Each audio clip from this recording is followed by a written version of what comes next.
Thank you, Steve. And our in-depth coverage continues now as we remember Vincent Buddy Cianci and longtime Eyewitness News reporter Sean Daly joining me now. Sean, I was over in the newsroom when you were looking through kind of old video tonight, looking back at all those years and all that coverage of Buddy Cianci. The news kind of hitting hard for you as well today? It is. I knew this guy for a long time, and this is a tough day. He was a larger-than-life personality. He's not somebody we'll probably ever see the likes of again, certainly not soon. What are some of the things you remember most about him? The sheer force of his personality. I mean, this guy was a force of nature, and he almost never said no. You could come around with, it could be political Armageddon. Come on in, let's go.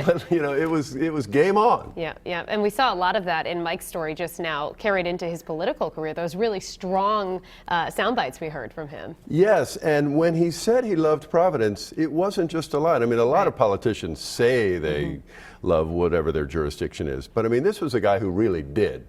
And it's, I don't think, an overstatement to say that he gave, I mean, just look at the math. This guy gave most of his adult life to the city of Providence.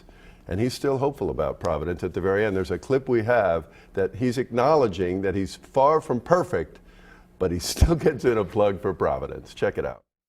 Do you feel bad, Mayor, now having been given a second chance in 1990 and now having blown it?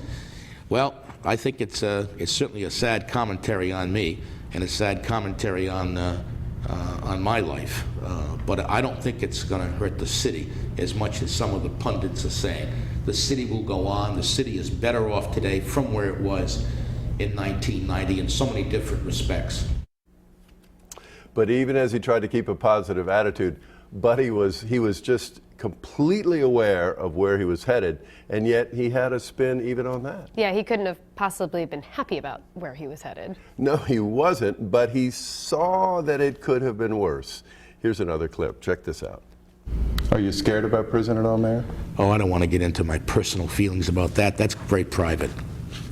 I'm sure that if you could put yourself in my position, I don't think that you'd be exactly looking forward to buying a ticket on that train, you know. And I don't think I am looking forward to it either. But sometimes the destination that you want to go to is not the destination that you yourself would pick. That's the philosophy from Mayor Cianci on this? That's the philosophy. That's strong stuff. Well, you have to be strong to be here all these years. And when you look at his life as a whole, there's just no denying that Buddy Cianci was nothing if not strong. We saw a lot of that, too, as he was getting ready to head to federal prison, keeping his attitude upbeat, which you have to imagine was hard as you're facing that future. I was amazed more than once, and it absolutely was, I think, just a work of art in a way, how he kept those two things in play at the same time. He knew what he was facing, but look at this clip. He still tried to see the good in it. I think life is a bunch of experiences that you learn to adjust to and hopefully you can learn from.